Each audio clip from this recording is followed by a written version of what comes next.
നമ്മൾ എന്തായാലും കേസുമായിട്ട് നമ്മൾ മുന്നോട്ട് പോവുകയാണ്. ഇനി ഈ ഒരു കാര്യത്തിൽ ഞാൻ ഇനി ഒരു എക്സ്പ്ലനേഷനുമായിട്ട് വരില്ല. കാരണം മതിയായി, എനിക്ക് സത്യം പറയാലോ, എനിക്ക് മതിയായി. എനിക്ക് പണിയെടുക്കണം, എനിക്കും എൻ്റെ ഫാമിലിക്കും ജീവിക്കണം.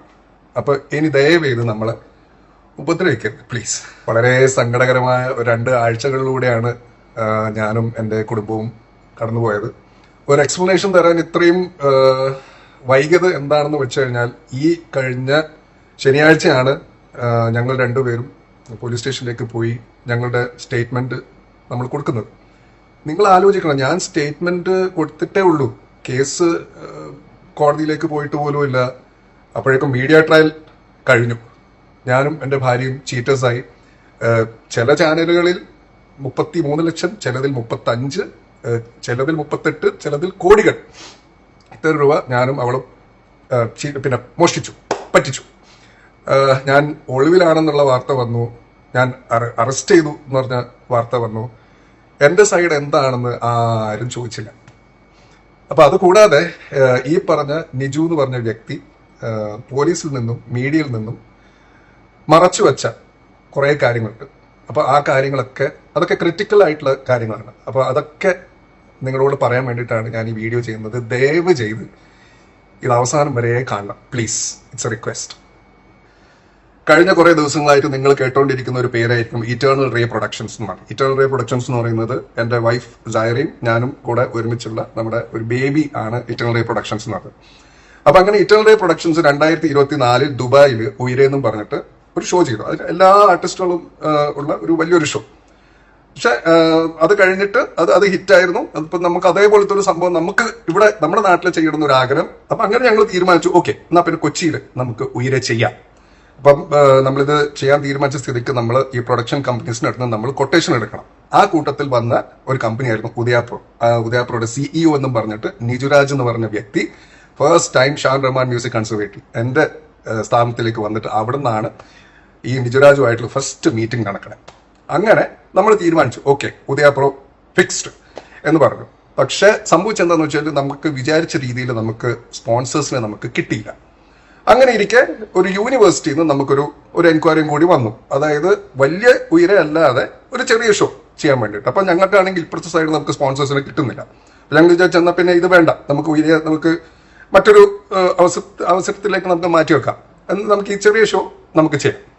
അപ്പം അത് നമ്മളിപ്പോൾ ഉദയാപ്രോട് നമ്മൾ കമ്മിറ്റ് ചെയ്തതാണല്ലോ. അപ്പൊ അതുകൊണ്ട് ഉദയാപ്രോയുടെ ഈ CEOനെ നമ്മൾ വിളിച്ചു പറഞ്ഞു, നമുക്ക് നിങ്ങളുടെ സൗണ്ട് വേണ്ട, കാരണം നമ്മൾ ചെറിയ ഷോ ആണ് ചെയ്യുന്നത്.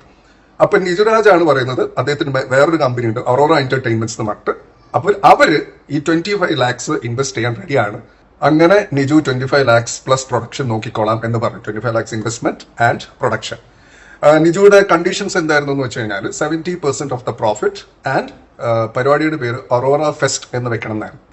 പിന്നെ അതുപോലെ ബാക്കി മീഡിയയിലുള്ള കൊളാബറേഷൻസ് എല്ലാം അറോറയ്ക്ക് പോകണം. ടാഗ്സ് കാര്യങ്ങളിലൊക്കെ പോസ്റ്റേഴ്സിലും എന്തെങ്കിലും ഇൻഡിവിജ്വൽ ആർട്ടിസ്റ്റുകളുടെ പോസ്റ്ററുകൾ വരുന്നുണ്ടെങ്കിലും എല്ലാത്തിനകത്തും അറോറ എന്റർടൈൻമെന്റ്സിന്റെ ടാഗ് വേണം, ഇദ്ദേഹത്തിന്റെ ടാഗ് വേണം എന്നുള്ളതായിരുന്നു ഇദ്ദേഹത്തിന്റെ കണ്ടീഷൻ. എല്ലാം നമുക്ക് ഓക്കെ ആയിരുന്നു എക്സെപ്റ്റ് പരിപാടിയുടെ പേര്.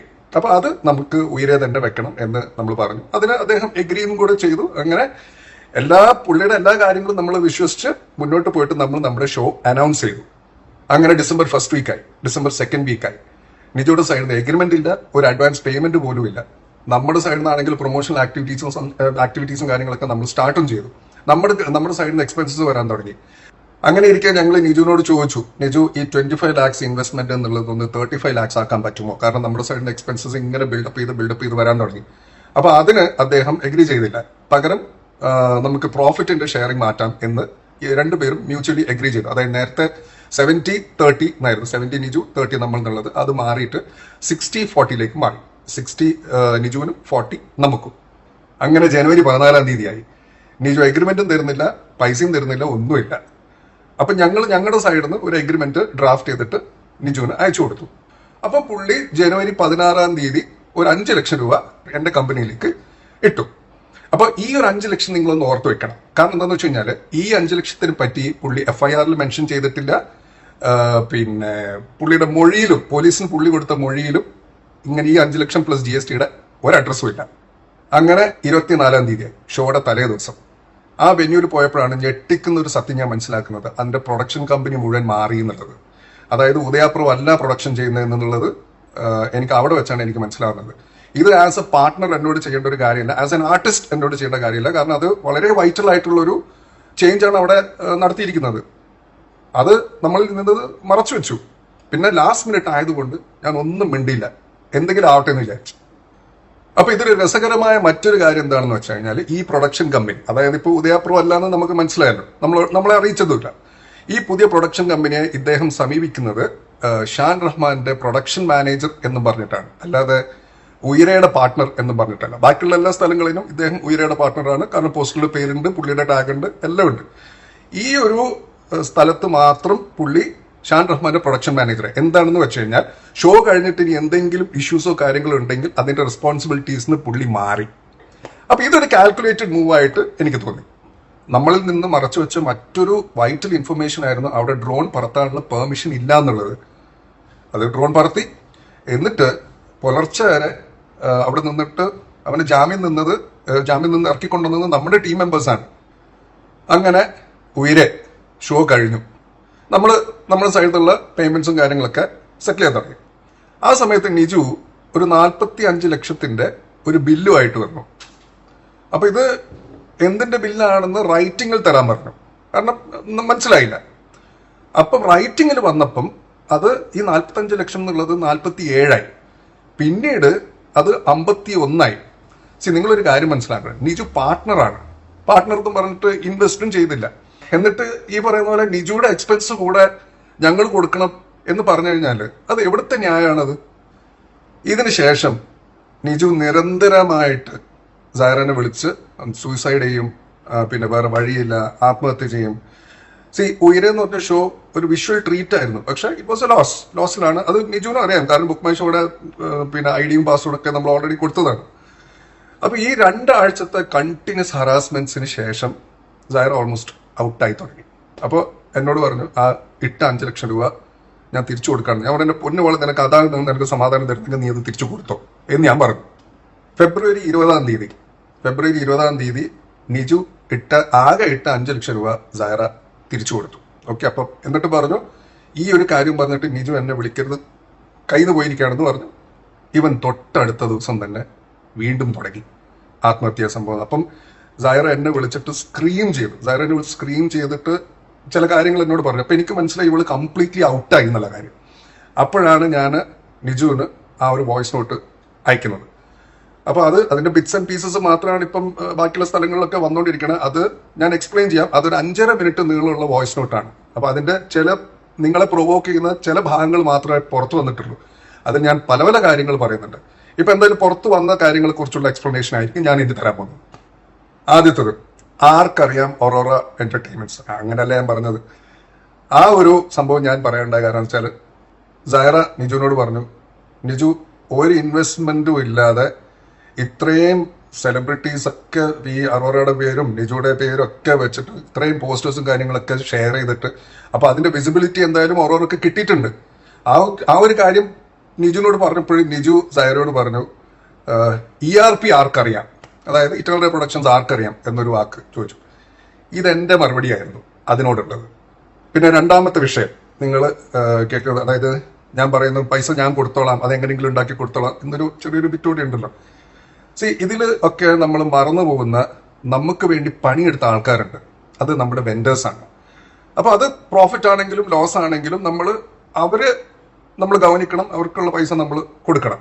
ഇത് നിജു കൊടുക്കേണ്ട പൈസയാണ് കേട്ടോ. നിജു കൊടുക്കേണ്ട പൈസയെ കുറിച്ചാണ് നമ്മൾ സംസാരിച്ചുകൊണ്ടിരിക്കുന്നത്. അപ്പൊ നമ്മൾ ആർക്കൊക്കെ എന്തൊക്കെ കൊടുക്കാനുള്ളതിന്റെ സത്യസന്ധമായ കണക്ക് ചോദിച്ചു. ഈ പറഞ്ഞ പിന്നെ 45, പിന്നെ അത് 47, പിന്നെ അത് 51, ഇതൊന്നും അല്ലാതെ സത്യസന്ധമായിട്ടുള്ള കണക്ക് എന്താണെന്ന് ചോദിച്ചു. ഞങ്ങൾ നിജുവിനെ പേ ചെയ്യില്ല എന്ന് മനസ്സിലാക്കിയപ്പോൾ നിജു കേസ് കൊടുത്തു, FIR ഇട്ടു. ആ FIR മീഡിയയിലേക്ക് ലീക്ക് ചെയ്തു. അതിൽ നിജുവിന്റെ മൊഴിയും കാണാം നിങ്ങൾക്ക്. അതിൽ നിങ്ങൾ ശ്രദ്ധിച്ചു നോക്കിയാൽ മതി. ഞാൻ പറയുന്ന ഒരു കാര്യമില്ല. അത് നിജു പോലീസിനോടും പറഞ്ഞിട്ടില്ല, മീഡിയയോടും പറഞ്ഞിട്ടില്ല. വെൻഡേഴ്സിന്റെ പ്രശ്നങ്ങൾ തീർക്കാൻ വേണ്ടി ഞങ്ങൾ അവരോട് ഡയറക്റ്റ്ലി ഡിസ്കഷൻ തുടങ്ങി എന്നറിഞ്ഞപ്പോൾ നിജു വെൻഡേഴ്സിനെ അപ്രോച്ച് ചെയ്തിട്ട് അവനൊരു കോംപ്രമൈസിന് തയ്യാറാണ് എന്നും പറഞ്ഞിട്ട് 2 പേരെ എന്റെ വീട്ടിലേക്ക് വിട്ടു. അതിൽ ഒരാൾ വെൻഡറുമാണ്, കാരണം അയാൾക്ക് അയാളുടെ പ്രോബ്ലം സോൾവ് ആണ്. എന്നിട്ട് എനിക്കൊരു നിജയുടെ ഒരു വോയിസ് നോട്ടും കേൾപ്പിച്ചു തരണം. അതായത് എല്ലാം ഒരു തെറ്റിദ്ധാരണയായിരുന്നു എന്ന് മീഡിയയോട് പ്രസ് കോൺഫറൻസ് വിളിച്ച് പറഞ്ഞേക്കാം. ഇതൊരു തെറ്റിദ്ധാരണ. രണ്ട് കുടുംബങ്ങള് അവിടെ ഇരുന്ന് ഉരുകി നാട്ടുകാരോട് മുഴുവൻ തെറിയും കേട്ട് ആകെ ഔട്ടായിട്ട് എനിക്ക് വർക്ക് ചെയ്യാൻ പറ്റുന്നില്ല, ആർക്കും വർക്ക് ചെയ്യാൻ പറ്റുന്നില്ല, വീട്ടിൽ സമാധാനം ഇല്ല, ഇങ്ങനത്തെ ഒരു സിറ്റുവേഷനിലേക്ക് എത്തിച്ചിട്ട് എല്ലാം ഒരു തെറ്റിദ്ധാരണ. എൻ്റെ ഉണ്ട് ആ വോയിസ് നോട്ട്. കാരണം ഞാൻ ഈ മീറ്റിംഗ് ഫുൾ ഞാൻ റെക്കോർഡ് ചെയ്തു. കാരണം ബേസിക്കലി എനിക്ക് വിശ്വാസം കുറഞ്ഞു മൊത്തത്തിൽ. അങ്ങനെ ഞങ്ങൾ വെൻഡേഴ്സിനോട് സംസാരിച്ചിട്ട് ഒരു സ്പെസിഫിക് തുകയിൽ നമ്മൾ എത്തി. നമ്മൾ പറഞ്ഞു അത് നമ്മൾ ക്ലിയർ ചെയ്തോളാം. പകരം വേണ്ടത് എന്താണെന്ന് വെച്ച് കഴിഞ്ഞാൽ നിജുവിന്റെ സത്യസന്ധമായിട്ടുള്ള പബ്ലിക് അപ്പോളജി, അല്ലാതെ ഈ മിസ്അണ്ടർസ്റ്റാൻഡിങ് അതൊരു തെറ്റിദ്ധാരണയുടെ പുറത്ത് ഇതൊന്നുമല്ല, പ്രോപ്പർ ആയിട്ടുള്ള ഒരു പബ്ലിക് അപ്പോളജി നമുക്ക് വേണം എന്ന് പറഞ്ഞു. വെൻഡേഴ്സ് അത് എഗ്രി ചെയ്തു. എന്നിട്ട് വെൻഡേഴ്സ് പോയി. നെക്സ്റ്റ് ഡേ ഈ വെൻഡേഴ്സ് നിജുവിനെ പോയിട്ട് കണ്ടു. നിജു എന്ത് ചെയ്തു? നിജു പറഞ്ഞു അത് പറയാൻ പറ്റില്ല. അപ്പൊ വെൻഡേഴ്സ് അതോടുകൂടി ഉടക്കി. വെൻഡേഴ്സ് പറഞ്ഞു നമുക്ക് സെറ്റിൽ ചെയ്യാനുള്ള പൈസയാണിത്, നീയോ തരുന്നില്ല, അവരെങ്കിലും തന്നിട്ട് ഇതങ്ങ് തീർക്കട്ടെ എന്ന് പറഞ്ഞു. അതോടുകൂടി വെൻഡേഴ്സിന്റെ ഫോൺ ഇവൻ എടുക്കാതെ ഇവൻ എന്ത് ചെയ്തു? എൻ്റെ ഒരു ബാൻഡ് മെമ്പർ വെച്ചിട്ട് നേരെ വെൻഡേഴ്സിനെ ബൈപ്പാസ് ചെയ്തിട്ട് എൻ്റെ ബാൻഡ് മെമ്പറോട് പറഞ്ഞു നിജു നേരിട്ട് വന്നിരുന്നിട്ട് സംസാരിച്ചിട്ട് കോംപ്രമൈസിലെത്താം. അതായത് വെൻഡേഴ്സിന് പൈസ ഈ ഒരു സർട്ടൻ എമൗണ്ട് കൊടുക്കാൻ റെഡിയാണെന്ന് നമ്മൾ പറഞ്ഞു.